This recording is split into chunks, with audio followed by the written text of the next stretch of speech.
Sorry. Beautiful saints of God, as we said, today is our Vestry. So I'm going to ask you to be seated. We will go into a time of reports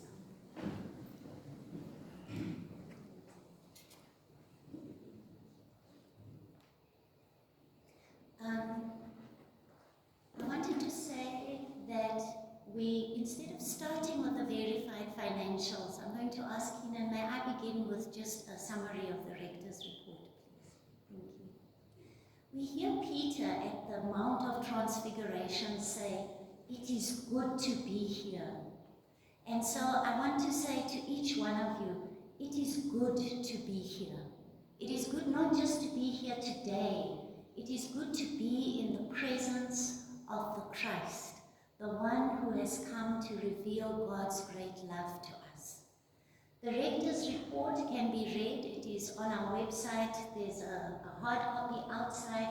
So I'm just going to highlight a couple of things instead of read through a boring report. The first thing I want to highlight is that 2020 was a year like no one had ever seen or believed. Am I correct? I remember our last Vestry meeting, we had such excitement among us.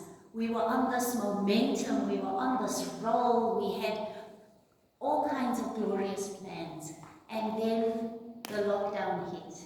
And I think last year, perhaps like me, we didn't quite know what we were dealing with. In a way, we felt like maybe if we go into this hard lockdown and we stay there, the storm will pass over us. And slowly we came to understand that it's just layers and layers and layers of things that are going to change.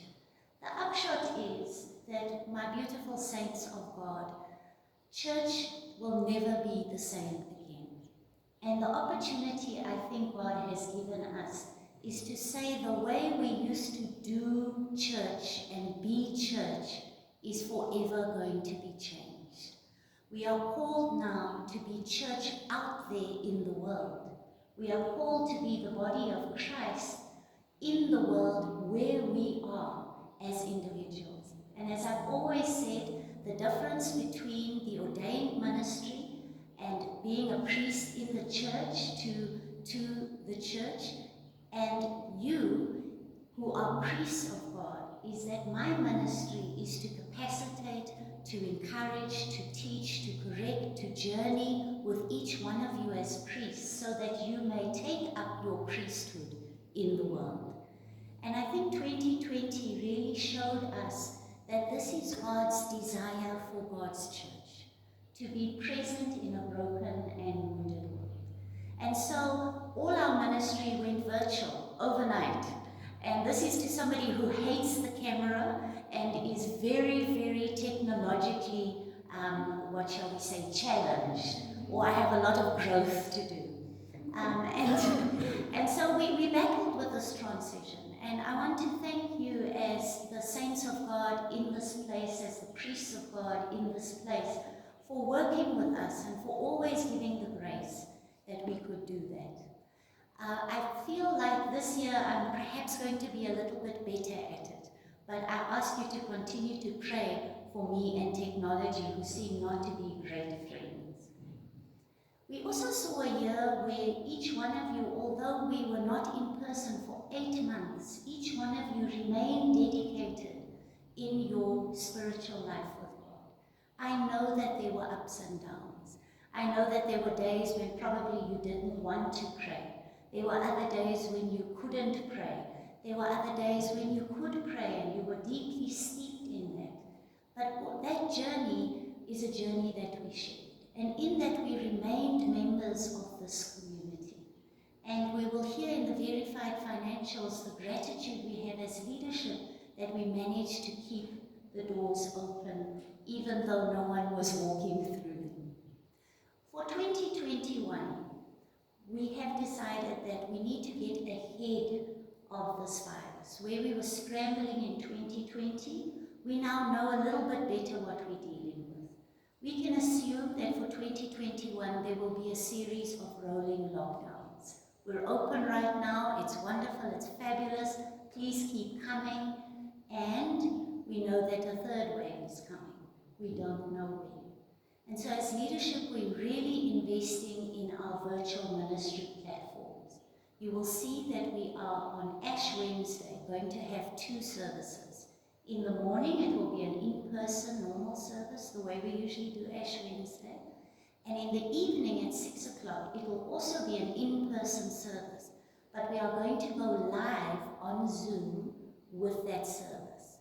And please, I pray for grace. We are practicing, we're doing dry runs, we're trying to figure out how this works. I'm sure each one of you at home are going to also be figuring out the Zoom platform and how to chat and how to mute and how to do all these things. But we're hoping that it's a more interactive space. So rather than just watching the service, we're actually in the service together, even though it's virtual. We'll also be instituting evening prayers on a Thursday night. I'm asking you to please sign up for that. It's just a check-in and an evening prayer time together, also on the Zoom platform. We will do our Lent course on the Zoom platform. So we're really gearing up to do and be connected with one another using the technology that's available. And the reason why we're piloting all this now is so that should a lockdown come, we're all used to the virtual platforms and we can just move smoothly onto that.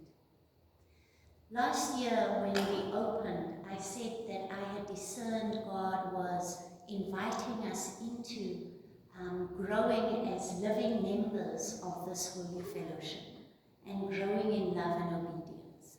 And I think for me, as I reflect back on 2020, that was a prophetic word that God gave, that we saw the year that we had and we needed to become living members of this holy fellowship, not just attendees on a Sunday service. And I thank God that each one of you met God in that invitation and have grown in your love and obedience, your listening to God through 2020. It is my discernment that for 2021, God is inviting us to really root ourselves and ground ourselves in the great knowledge of His love and provision, and to begin living in response to that love. No matter what we will experience this year or encounter, I think God is calling on us to really live in response to how God's love and provision never fails for us. We will see next year, because this one has now been recorded, last year's was not recorded, we'll see whether that was a prophetic word as well, and how that pans out. I'm excited about 2021. It's lovely to be in person.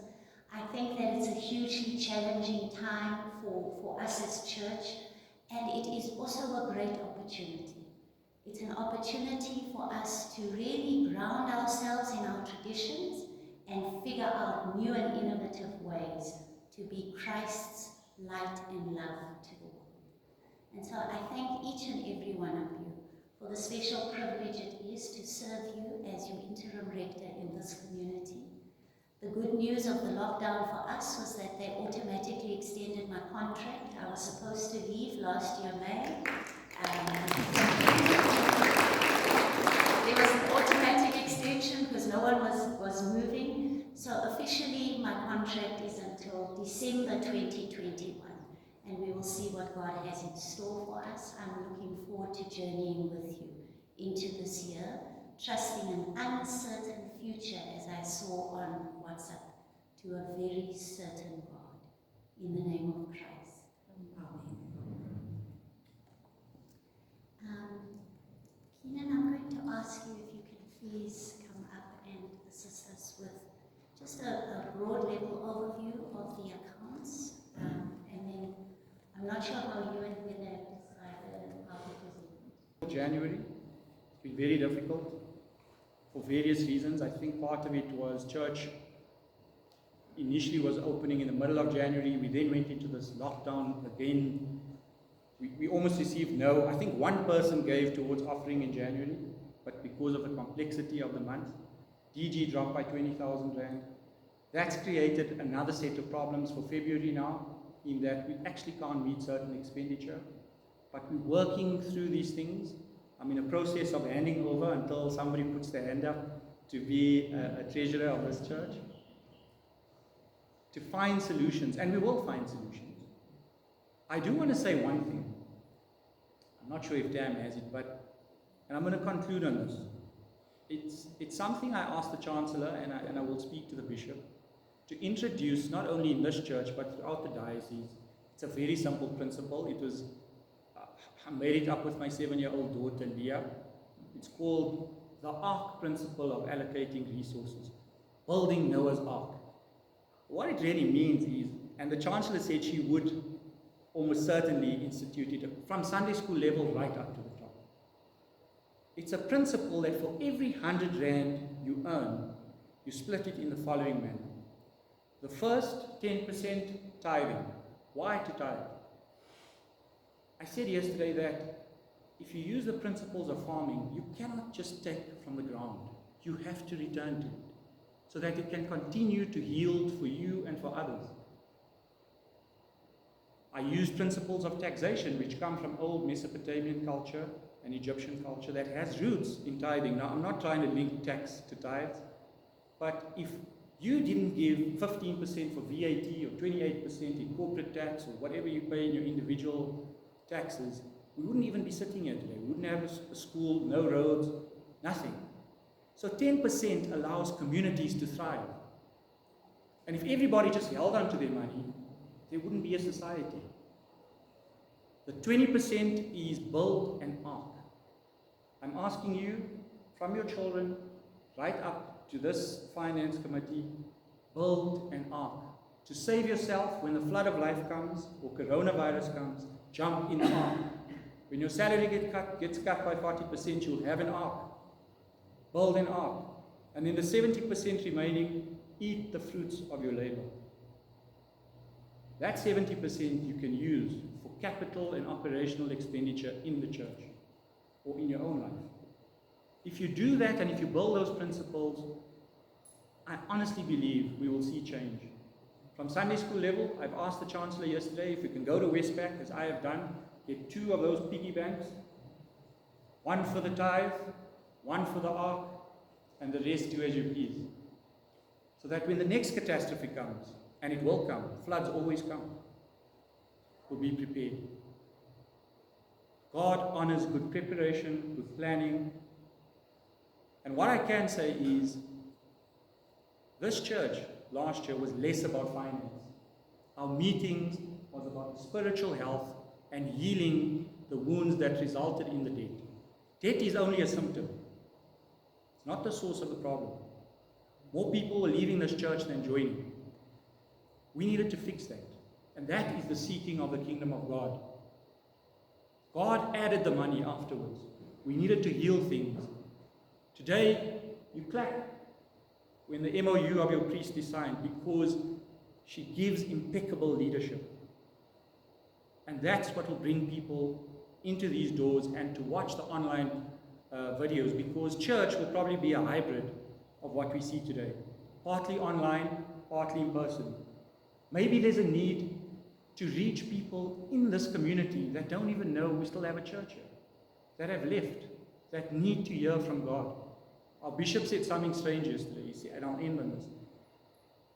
He said, please don't misinterpret me, but people don't come to church for Jesus. They don't. They come here because they want to feel part of something. They have a connection, relationships, to feel loved, to feel wanted and needed in a community. And I resonated with that. And at the end of the day, if we fix that, as Jesus says, the money will deliver itself to you. Thank you. Amen.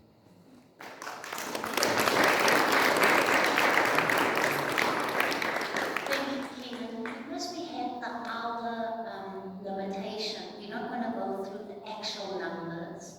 They are on our website, and we have a set outside on the notice board for you to look at. If you have any questions about the verified accounts, because they have been verified, please contact the office with the questions and we will respond to you. I know it's unusual to do it this way, but sorry, these are the unusual times we live in. In terms of the 2021 budget, we have not finished preparing that yet. and we will be sharing it with the parish as soon as we have it. Our deadline is the 15th of March. But while we have Keenan here, and while we have each one of you here, is there any question that you would like to ask now? I'm sure we can take one or two questions.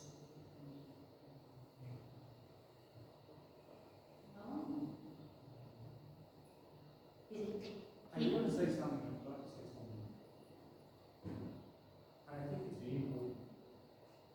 So there's one thing we have identified in the church, and I think, especially in the beginning, come to the mic. Especially in the beginning here, sort of towards April or March last year, I realized that people don't actually understand the difference between income and cash flow. And that is actually the biggest problem throughout the diocese, but in this church especially. And I'll give you some statistics. In our finance meetings, we don't just regurgitate numbers. We start with a dashboard. Figures tell stories. And if they don't reflect reality, there's something wrong with your figures. Don't just crunch numbers. So we've collected data extensively last year to try and tell a story. What it was telling us is that DG starts and peaks at about 15 to 17,000 rand from the 1st to the 4th of the month. From the 21st of every month, it climbs up to something like 45,000. Then from the 26th of the month, it goes up to about 75,000 rand on average. Why is this important?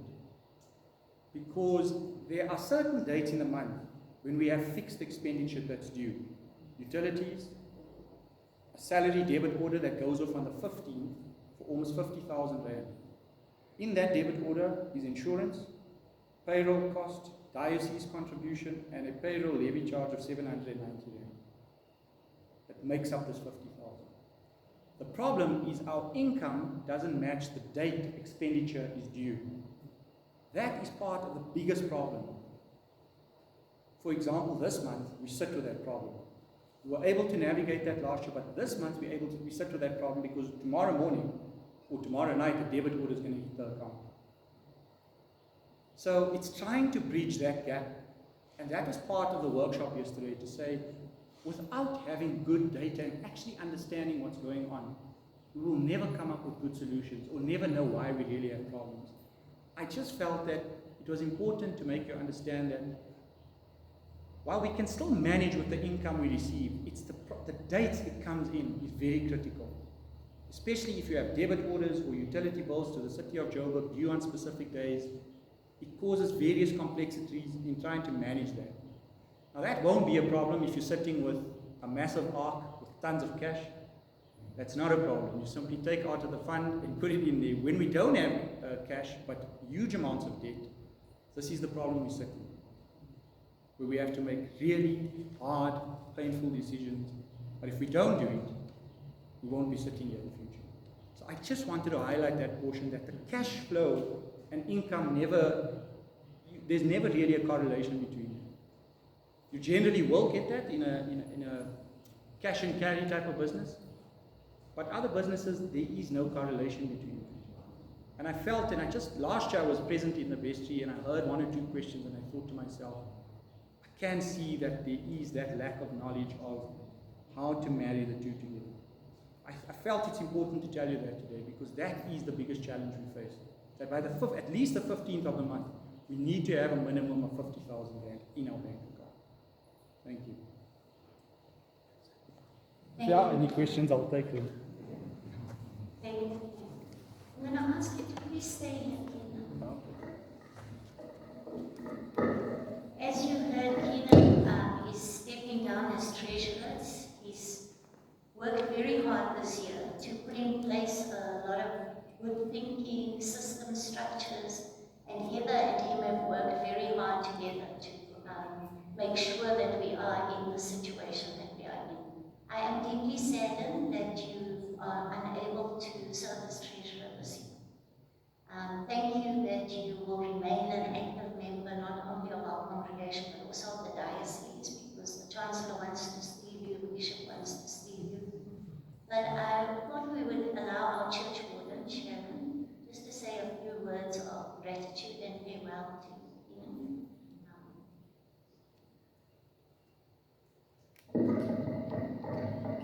So this is very emotional for me.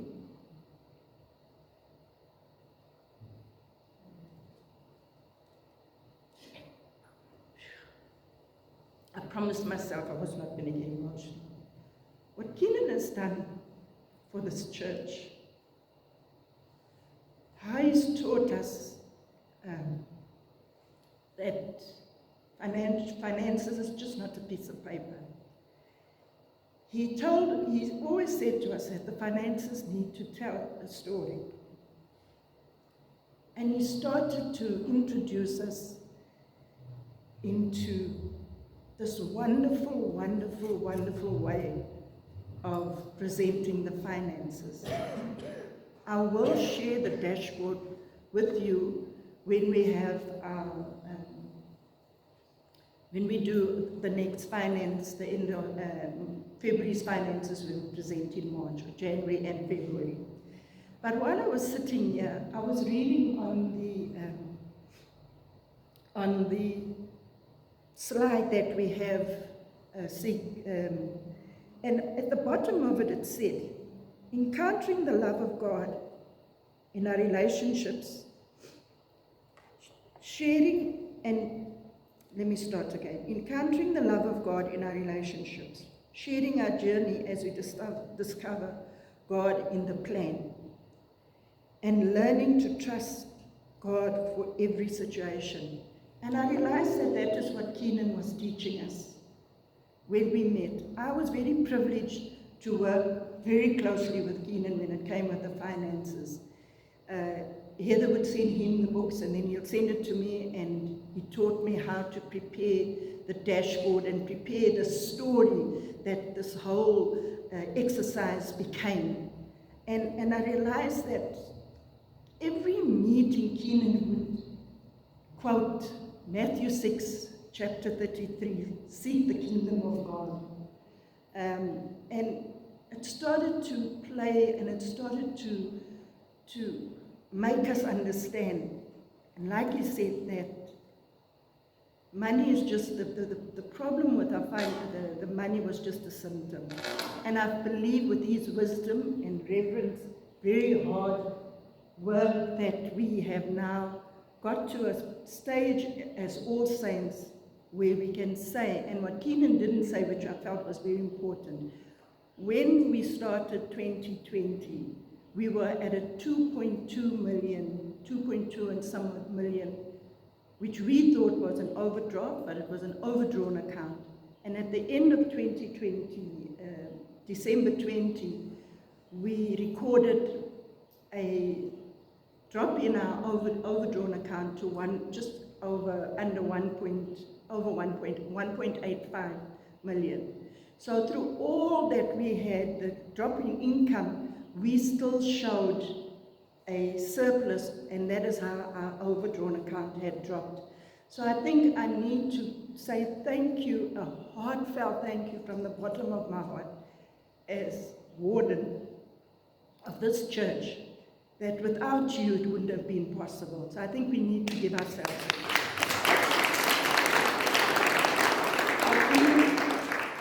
We are looking for another treasurer, and we send you with our blessings, and we ask God, and we thank God for sending you to make this difference in all things.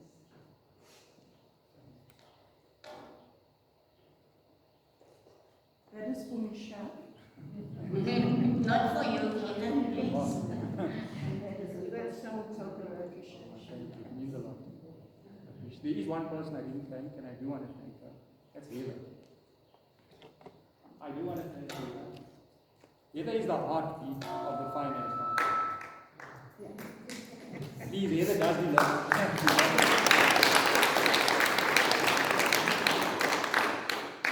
I'm happy you pulled me up because I would have forgotten Heather. But I work so well with Heather.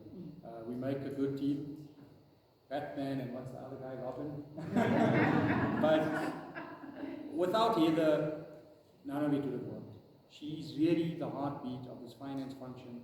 I told her a few weeks ago that I see your love of God every day in your work, in your passion passion and love for this church and this community. I really thank you from the bottom of my heart. And even though I'm stepping down, I hope you stay on as a bookkeeper, because really without you in that function, we wouldn't have achieved anything. We have a lot of work every month that we normally do. We have, I would say, every few days an income update. We strategize, we plan. It's a lot of work for Heather to collect data. I've asked her to do very difficult things to help me with the story. But she reminds me now before I even ask her for things. And I really want to thank you, Heather. I really, honestly, without you.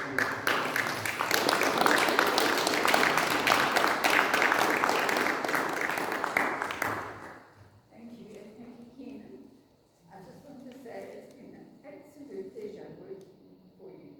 It really has, and you've really shown me guidelines and ways to do things and to do things straight away. Don't say tomorrow might be okay. So I just want to thank you so much for your guidance. And before, I was told a long time ago about chapter 6, verse 33. Matthew, yeah. And I'm just so glad that you've reminded us all about it and these issues. Thank you, God bless you. Thank you.